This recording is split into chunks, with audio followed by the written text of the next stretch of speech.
Time now for the voice of the land on the Big Play Network with your hosts, Kevin Arnold and Always Positive Jay. The future's bright in about 4 days, 5 days. What is it? It's a Saturday. Feels like 100 days.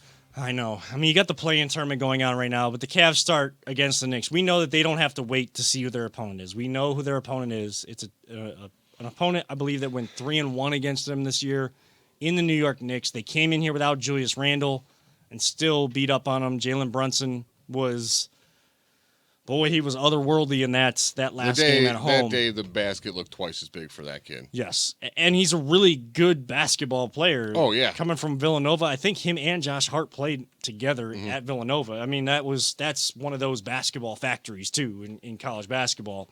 So I'm surprised by Jalen Brunson's success in the league. I'd be lying. Like, I knew that Jalen Brunson was going to have. If I'm correct, he outdueled Mitchell in the playoffs last year, didn't he?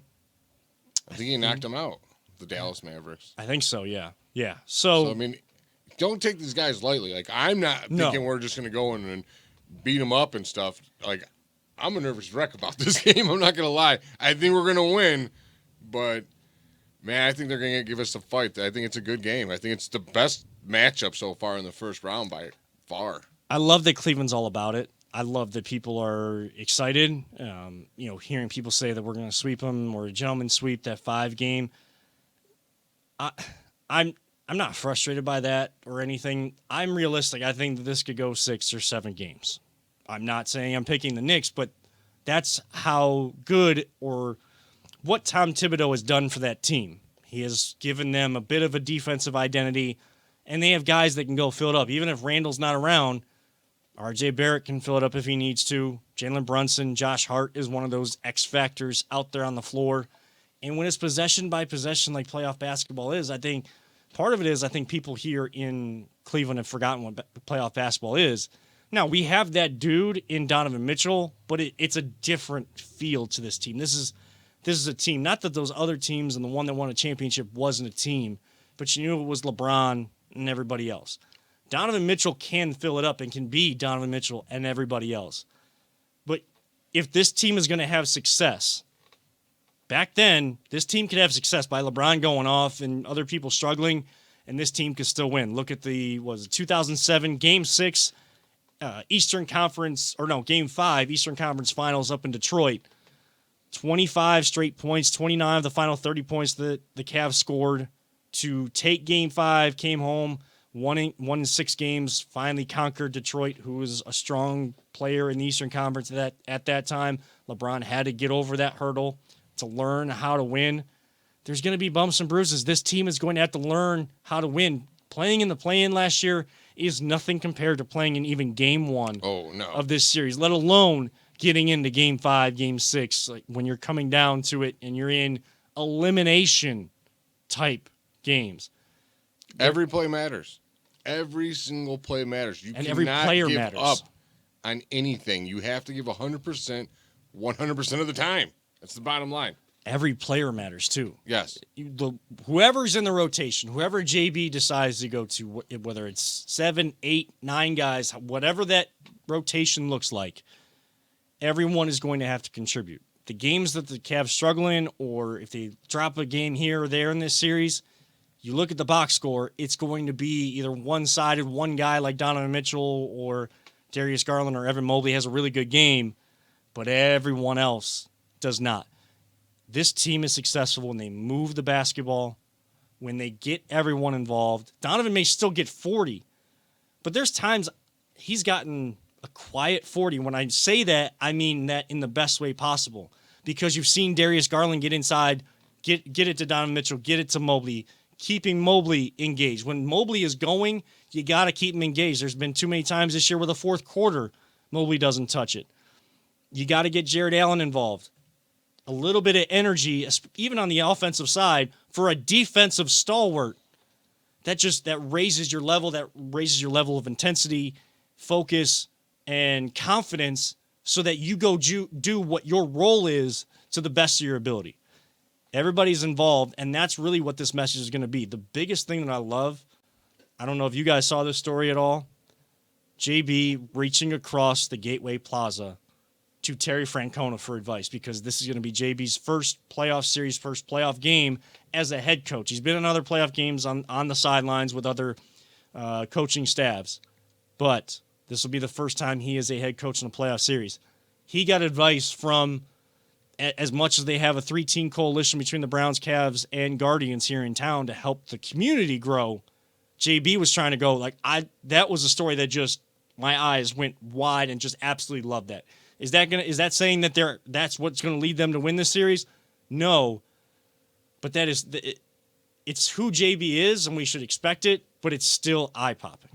It's being humble, kind of, in a way. You know what I'm saying? Like, I've never been here. Let me ask the guy who's been in the playoffs and done it all. You know, different sport, but yeah, you're going to learn something about it for sure. I mean, all sports, once you get to the playoffs, there's something to learn from someone that's been there, without a doubt.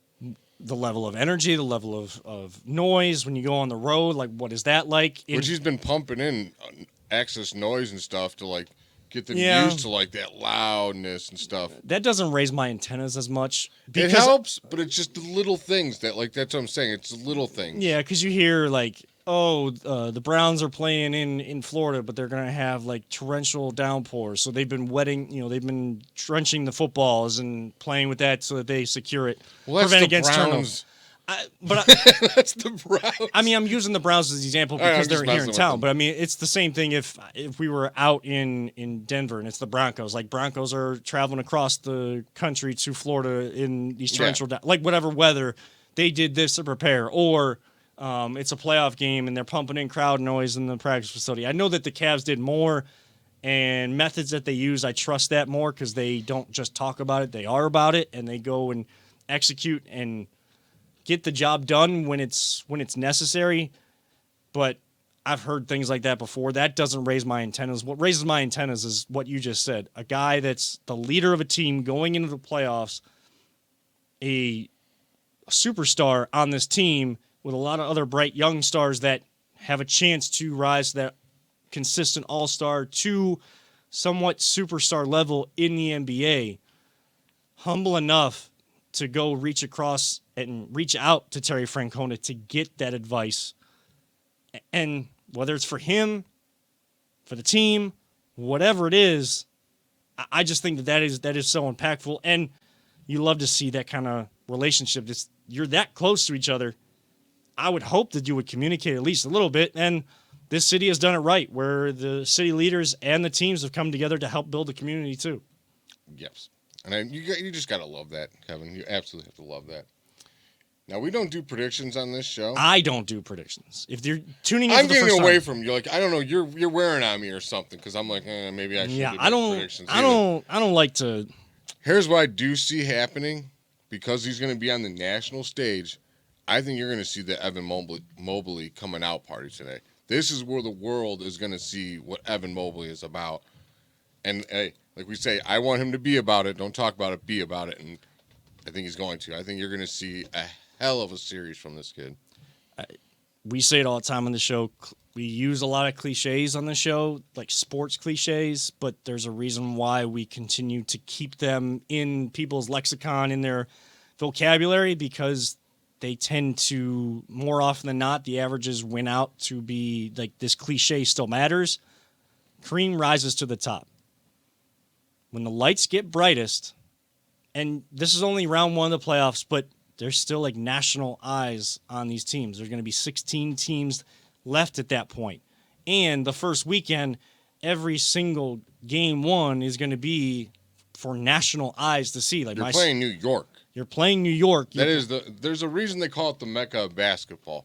It's not because the New York Knicks have won championships. Right. It's because New York knows basketball. You know why? Yeah. They can't have baseball fields. They can't have football fields or soccer fields. They're too big. You know what they fit in that city? Are basketball courts. That's it. And I used to think the other way about them. Why are they the Mecca of basketball? And they're like, no, true New Yorkers love basketball. They're a massive basketball fan. Their team, on the other hand, is not the Mecca of basketball. No. We were talking earlier about things that frustrate us, within the sports world or being a sports fan.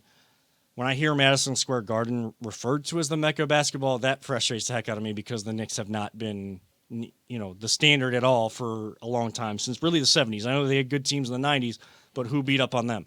That would be Michael Jordan.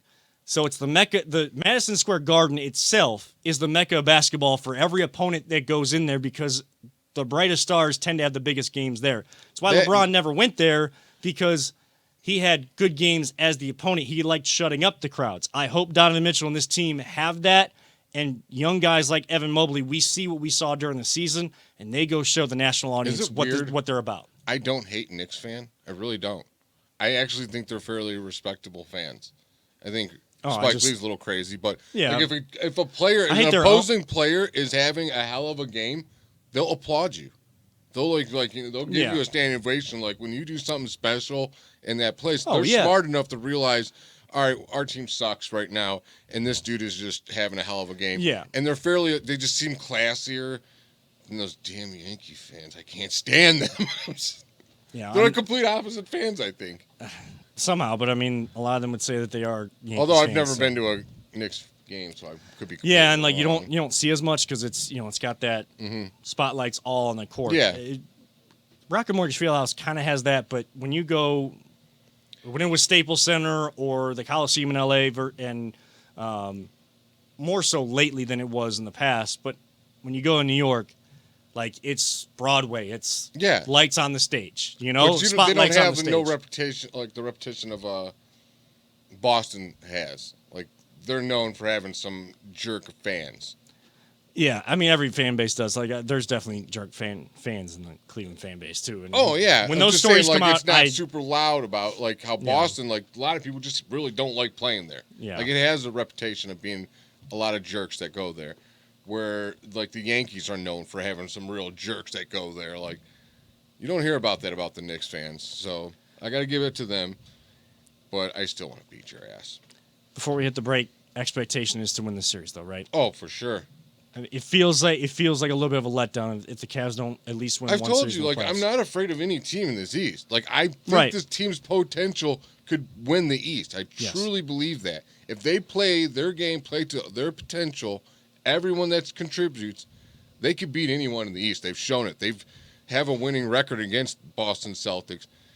I can't stand the Philadelphia 76ers and their field goal finding asses, but like I just truly believe we can beat anybody. Like there is no LeBron James in our way. There's no Michael Jordan in our way. There's no Kobe Bryant and Shaq combo in our way.